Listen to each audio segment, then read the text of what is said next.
नमस्कार दोस्तों, ओम नमः शिवाय। स्वागत है आप सभी का इस नए वीडियो में। ओम नमः शिवाय, जय श्री शिवाय, नमस्तुभ्यम, हर हर महादेव। 19 जनवरी अर्थात माघी रविवार, माघ के महीने का यह प्रथम रविवार जो कि हम सभी के जीवन में बहुत ही दुर्लभ और विशेष कार्य बहुत ही शुभ स्थान रखता है। क्यों? क्योंकि यह एक पंचमुखी दीपक का बहुत ही शुभ दिन रहेगा। रविवार का दिन और पंचमुखी दीपक विशेष रूप से लगाना चाहिए और यह पंचमुखी दीपक अर्थात पंच पंचायत को दर्शाता है। भगवान शिव जी की जो पंच पंचायत होती है उसको दर्शाता है, पंच देवताओं को दर्शाता है। और यही दीपक आपके जीवन में, आपके घर परिवार में हर प्रकार की तकलीफ, परेशानियों को दूर करेगा। भगवान शिव और माता पार्वती जी का आशीर्वाद दिलाएगा और साथ ही साथ पंचमुखी दीपक यदि आप रविवार के इस शुभ दिन पर लगाते हैं, तो आपका दिन और भी ज़्यादा विशेष, उत्तम और खास होता है। तो कैसे और किस क्रिया अनुसार करना है? पंचमुखी दीपक का छोटा-सा उपाय पंचमी तिथि पर संपूर्ण विधि, संपूर्ण जानकारी जानेंगे और समझेंगे।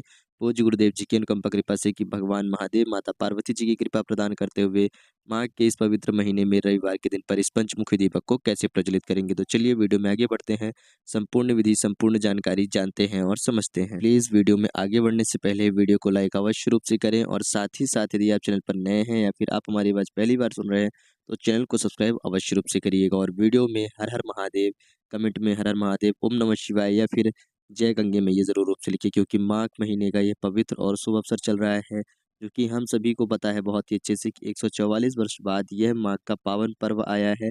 ठीक है, पूर्ण महाकुंभ है, तो पूर्ण महाकुंभ के इस अवसर पर ऐसा कोई भी दिन हम सभी का नहीं जाना चाहिए, जिस दिन हम माँ गंगा को ना याद करें और माँ गंगा जी का नाम ना लें। तो हर हर गंगे सभी लोग कमेंट में अवश्य रूप से लिखेंगे। तो चलिए देरी ना करते हुए वीडियो को स्टार्ट करते हैं और बात करते हैं अपने पहले कार्य की, जो कि हम सभी को पंचमुखी दीपक प्रज्वलित करना है। क्या करना है? पंचमुखी दीपक प्रज्वलित करेंगे, जो कि भगवान शिव जी की पंच पंचायत को दर्शाता है। और पंच पंचायत का यदि हम पाठ करते हैं, जाप करते हैं, यदि हम पुस्तक खरीद करके हमारे पास रखी या फिर हम यूट्यूब से या फिर गूगल से इसकी बहुत सारी वे स्टोरियाँ या फिर कथाएँ निकाल सकते हैं, तो जिसको कि हम पढ़ सकते हैं। यदि आप ये सब नहीं कर पा रहे हैं, तो केवल आप एक पंचमुखी दीपक पंच पंचायत देवताओं के नाम से भी प्रज्वलित करते हैं अपने घर में, तो भी आप सभी को विशेष लाभ प्राप्त होता है। अभी तक जो हम दीपक प्रज्वलित कर रहे थे, उसको हम अपने घर की बालकनी या फिर हम अपने घर की छत पर रख रहे थे। तो अब हम सभी को छत पर नहीं रखना है, इस दीपक को हम अपने घर के मुख्य द्वार के पास रखेंगे। कहाँ रखेंगे? अपने घर के मुख्य द्वार के पास। हमारे घर का जो मुख्य द्वार होगा, जो मेन गेट होगा, वहाँ पर रखेंगे इस दीपक को। कैसे प्रज्वलित करेंगे? सबसे पहले हम वह समझ लेते हैं, तो हम सभी को 5 बातियाँ कैसे तैयार करनी। हम सभी यहाँ पर मिट्टी का भी दीपक ले सकते हैं। ठीक है, ध्यान दीजिएगा, यहाँ पर हम सभी को मिट्टी का भी दीपक का प्रयोग कर सकते हैं या फिर आटे का भी दीपक प्रयोग कर सकते हैं। अब इसमें जो हम 5 बातें लेंगे, वो कैसे लेंगे? ये हो गई हमारी 1 बाती, ये 2, ये 3, ये 4, ये 5। हम सभी ने 5 बाती बना ली है 5 दिशाओं की ओर। हम यदि मिट्टी का दिया ले रहे हैं, तो अपने अनुसार 5 बातियाँ रख लेंगे अलग-अलग, नहीं तो हम एक 5 पंचमुखी दीपक ही आता है, उसको यदि चाहें तो बाज़ार से खरीद कर के रख सकते हैं, जो कि तांबे या स्टील का भी मिलता है, पीतल का भी मिलता है और साथ ही साथ मिट्टी का भी मिलता है। तो आप जैसा चाहें वैसा खरीद कर के रख सकते हैं, उसका प्रयोग कर सकते हैं। ठीक है? अभी इसमें हम किस चीज़ का प्रयोग करेंगे, तो ध्यान दीजिएगा, इसमें हम यदि तेल की बात करें, घी की बात करें, तो इसमें हम सभी को घी का ही प्रयोग करना है। इस बात का सभी माताएँ-बहनें विशेष रूप से ध्यान रखेंगे। घी का प्रयोग करेंगे इस पंचमुखी दीपक के लिए। अब यह जो पंचमुखी दीपक हम प्रज्वलित करेंगे, 5 देवताओं के विशेष 5 भगवान के नाम से प्रज्वलित करते हैं। कौन-कौन से वह नाम हैं, सभी लोगों को पता होगा। जिन-जिन लोगों को पता है, तो कमेंट में ज़रूर बताइएगा। अभी वीडियो को पॉज़ करके कमेंट में लिखिए और फिर हम देखते हैं कि आपने सही नाम बताए हैं कि नहीं। तो अब मैं आप सभी को नाम बताना प्रारंभ करता हूँ। सबसे पहले जो हम पहला दीपक प्रज्वलित करेंगे, वह हम देवाधिदेव महादेव, कालों के काल महाकाल के नाम से प्रज्वलित करेंगे, अर्थात भगवान शिव शंकर के नाम से प्रज्वलित करेंगे। पहला पंचदीपकों में से पहला दीपक। ठीक है, पहली बात ही हमने प्रज्वलित कर दी। दूसरी बात ही हम प्रज्वलित करेंगे विघ्नहर्ता, कष्ट मूर्ति, सर्वप्रथम पूजनीय भगवान श्री गणेश जी के नाम से प्रज्वलित करेंगे, जो कि दूसरे नंबर के स्थान पर आते हैं। तीसरा, आदिशक्ति जगदम्बा, पूरे सृष्टि की, पूरे दुनिया की, अर्थात तीनों लोगों की जो शक्ति स्वरूप है, माँ शक्ति, आदिशक्ति, माँ जगदम्बा, माँ आदिशक्ति, माँ पार्वती जी के नाम से प्रज्वलित करेंगे।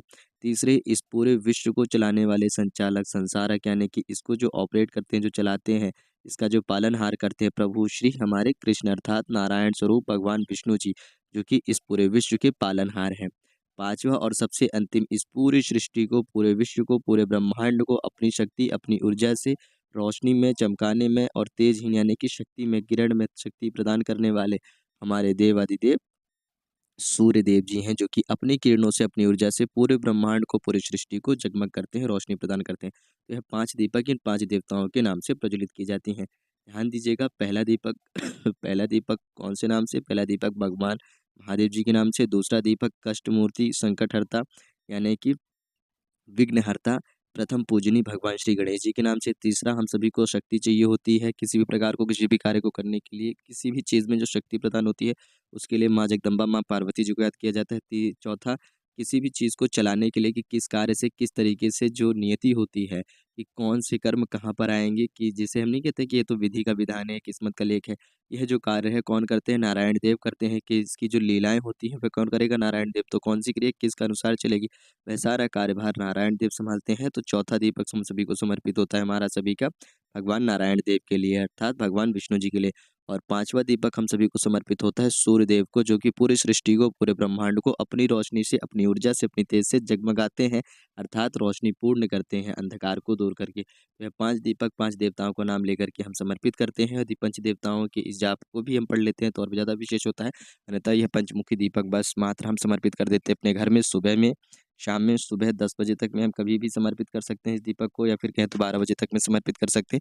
और एक बार हम संध्या काल में समर्पित कर देंगे प्रदोष काल के समय पे इस दीपक को यानी कि प्रज्वलित करके प्रदोष काल के समय पे अपने घर के मुख्य द्वार के बाहर पे रख सकते हैं। इस प्रकार से करते हैं तुम्हारे घर से हर प्रकार की तकलीफ, परेशानियां, दुख दरिद्र दूर होता है, और साथ ही साथ भगवान शिव, भगवान गणेश, माँ पार्वती, भगवान नारायण अर्थात भगवान विष्णु और भगवान सूर्यदेव की कृपा हम सभी को प्रदान होती है। 5 महादेवताओं की प्रदान होती है। तो इन्हीं देवताओं की वजह से पूरी सृष्टि का संचार होता है, जिससे कि प्रमुख आप देखोगे तो इन्हीं से भगवान महाकाल जो कि बनाते और बिगाड़ते हैं काल हैं, भगवान गणेश किसी भी कार्य को प्रारंभ करवाते हैं, भगवान माँ शक्ति आदि जगदम्बा उस कार्य को करने के लिए जो शक्ति चाहिए, जो सहन शक्ति चाहिए, वो माँ जगदम्बा की कृपा से मिलती है। किस प्रकार से वह कार्य होगा, उसकी कौन सी किस समय पे किस कार्य को किस गति अनुस्वरूप होगा, वह भगवान नारायण की कृपा से प्रदान होता है। और किसी भी कार्य को करने के लिए जो आत्मबल चाहिए, जो आत्मशक्ति चाहिए और जो ऊर्जा चाहिए, जो रोशनी चाहिए, भगवान सूर्यदेव की कृपा से हम सभी को प्रदान होती है। वह पांचों देवताओं की कृपा से हमारे घर परिवार से हर प्रकार की दुख तकलीफ दूर होती है, और साथ ही साथ इन्हीं कृपा से हमारे घर परिवार में हर प्रकार के यश, वैभव, कीर्ति, मान, सम्मान, यश, प्रतिष्ठा और शक्ति प्रदान होती है। साथ ही साथ हमारे घर परिवार में शीतलता और शांति आती है। यह छोटा सा कार्य ही कहें, यदि हम कहें तो यह छोटा सा कार्य ही बहुत बड़ा कार्य है, जो कि हमारे घर परिवार को बहुत ज़्यादा विशेष रूप से शक्ति प्रदान करता है और सकारात्मक ऊर्जा प्रदान करता है। और माघ के इस पवित्र महीने में रविवार के दिन पर पंचमुखी दीपक विशेष रूप से प्रज्वलित करना चाहिए, और रविवार का दिन तो पंचमुखी दीपकों का ही दिन होता है। तो रविवार के दिन पंचमुखी दीपक जरूर लगाएं, सुबह भी लगाएं, आपको जब भी समय मिले 12 बजे के पहले पहले जब भी समय मिले आप अपने घर के बाहर दीपक को प्रज्वलित करके रख दें, और संध्या काल में तो आप रखेंगे ही रखेंगे। तो ये छोटा सा कार्य जरूर रूप से करिएगा। बस बाकी आप सभी की इच्छा है, यदि आप सभी को भी कमेंट में पता थे पांचों देवताओं के नाम, तो कमेंट में जरूर रूप से लिखिएगा, वीडियो को रोक करके जैसे कहा गया था। वीडियो में आगे बढ़ते हैं। हमने अपने पहले दीपक की बात कर ली, बात करते हैं एक छोटे से विशेष उपाय की, जो कि हम सभी रविवार के दिन पर करना चाहिए। ठीक है, और यह रविवार के दिन हम यह उपाय करते हैं भगवान शिव और भगवान सूर्यदेव को समर्पित करते हुए। क्या करेंगे? थोड़ा सा कच्चा दूध लेंगे, एक बेलपत्री लेंगे, इस बेलपत्री में कच्चे दूध की 3 बूंदें लगाएंगे, यहाँ पर भगवान शिव जी के नाम से, ठीक है, यहाँ पर भगवान गणेश जी के नाम से, यहाँ पर माँ पार्वती जी के नाम से। 3 लगा दिया है। माँ पार्वती और गणेश जी के स्थान आप अगल-बगल भी कर सकते हैं, यानी कि भगवान शिव, भगवान गणेश, माँ पार्वती, लगा दी 3 बिंदी। अब इसी बेलपत्री को ऐसा, यानी कि इस बेलपत्री को आप उल्टा समर्पित करोगे, कहाँ पर? यहाँ पर भगवान शिव जी की शिवलिंग पर, माता सुख सुंदरी वाले स्थान पर भगवान कार्तिकेय और माता सुख सुंदरी जी को स्पर्श होता रहेगा। माता पार्वती जी का स्थान, माता सुख सुंदरी जी के स्थान पे माता पार्वती, भगवान शिव, भगवान गणेश जी के नाम से लगाई है। अब जो कच्चा दूध लेकर के आओगे वह तांबे के पात्र में मत लेकर के आना, वह स्टील के पात्र में ही लेकर के आना। यदि तांबे के पात्र में कच्चा दूध समर्पित करते हैं तो आपको विशेष रूप से उसका फल प्राप्त नहीं होता है, अन्यथा इसका उल्टा ही आपको पाप की भागीदारी होती है। तो आप जब भी दूध समर्पित करें भगवान शिव जी को, स्टील के पात्र से समर्पित करें। यदि आपके पास अधिक मात्रा में दूध हो तो आप इस बेलपत्री को समर्पित करने के बाद दूध समर्पित कर दें, और नहीं है तो आपके पास जो जल था वह चाहे तांबे के पात्र में ही हो, आप उस जल को समर्पित करेंगे भगवान शिव जी की शिवलिंग पर। ओम सूर्य देवाय नमः, ओम नमो भगवते वासुदेवाय नमः, ओम श्री शिवाय नमस्तुभ्यम। पहले सूर्यदेव, फिर भगवान वासुदेव, फिर भगवान शिव जी का नाम लेंगे। पहले सूर्य, फिर भगवान वासुदेव, फिर शिव जी। पहले सूर्य, फिर भगवान वासुदेव, फिर शिव जी। शिव जी का अंत में नाम इसलिए ले रहे हैं क्योंकि ये सबसे बड़े आ रहे हैं, और सबसे बड़े देवताओं को आप अंत में याद करते हैं क्योंकि ये सबसे प्रमुख है, सबसे शक्तिशाली है। इन दोनों देवताओं से भी ज़्यादा उत्तम माने जाते हैं भगवान शिव जी। ठीक है, तो इसीलिए पहले आप सूर्यदेव का नाम लेंगे, फिर भगवान वासुदेव जी का नाम लेंगे, फिर उसके बाद भगवान महादेव जी का नाम लेंगे। संपूर्ण जल और संपूर्ण कच्चा दूध समर्पित कर देंगे। कच्चा दूध और जल दोनों है, तो पहले दूध समर्पित करिएगा, उसके बाद जल समर्पित कर दिएगा और आपकी जो भी इच्छा मनोकामना होगी उसके लिए आप प्रार्थना याचना कर सकते हैं। और यदि आप इसको अपनी इच्छा अनुसार, अपनी भक्ति अनुसार करना चाह रहे हैं, भगवान शिव जी के चरणों में अपनी सेवा अर्चना समर्पित करना चाह रहे हैं, तो भी आप इस उपाय को कर सकते हैं। कच्चे दूध और बेलपत्री का जो ये उपाय है, ये रविवार के दिन पर विशेष रूप से भगवान शिव जी को समर्पित किया हुआ जाता है। और माघ के महीने में इसकी जो महिमा है और भी ज़्यादा बढ़ जाती है, क्योंकि माघ के महीने में कच्चा दूध, बेलपत्र भगवान सूर्यदेव के नाम से रविवार के दिन समर्पित करते हो तो भगवान सूर्यदेव की कृपा होती है। सूर्यदेव के जो गुरु हैं भगवान शिव जी माने जाते हैं, तो इसलिए यह उपाय और भी ज़्यादा विशेष लाभदायक हो जाता है रविवार के दिन।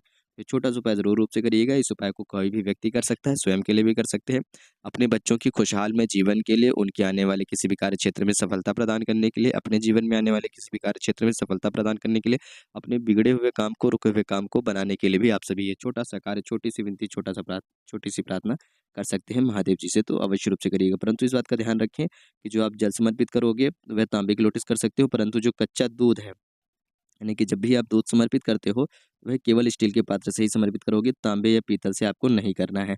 और ना ही आपको कभी भी केतकी का फूल समर्पित करना है। दो गलतियां कभी बिल्कुल भी ना करें। यदि आप ये दो गलतियां करते हैं तो आपको जो भी लाभ प्राप्त होना था वह तो होता ही नहीं है, अपितु वो आपको उल्टा जो की है हानि ही प्राप्त होती है, यानी कि कहीं ना कहीं आपको पाप ही प्राप्त हो जाता है। या फिर आपका वह जो कहें कि पाप नहीं प्राप्त होता है, तो आपको वह जो कार्य है, आपकी जो क्रिया है वह निष्क्रिय हो जाती है, उसका कोई भी कर्मफल आपको प्राप्त होता ही नहीं। तो ये छोटी-सी गलतियों, छोटी-सी बातों को विशेष रूप से ध्यान दें, ऐसी गलतियाँ ना करें।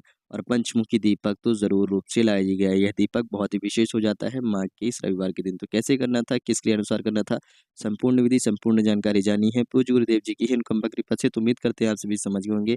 यदि फिर भी कुछ प्रश्न हो, कुछ भी पूछना हो तो कमेंट में ज़रूर रूप से पूछिएगा और कमेंट में पंच महादेवों के नाम ज़रूर रूप से लिखें। साथ ही साथ माघ के इस पवित्र महीने में हर हर गंगे कमेंट में ज़रूर रूप से लिखिएगा। यदि आपको वीडियो पसंद आया हो तो वीडियो को लाइक और चैनल को सब्सक्राइब ज़रूर रूप से करें। जय श्री शिवाय, नमस्तुभ्यम, हर हर महादेव, ओम नमः शिवाय।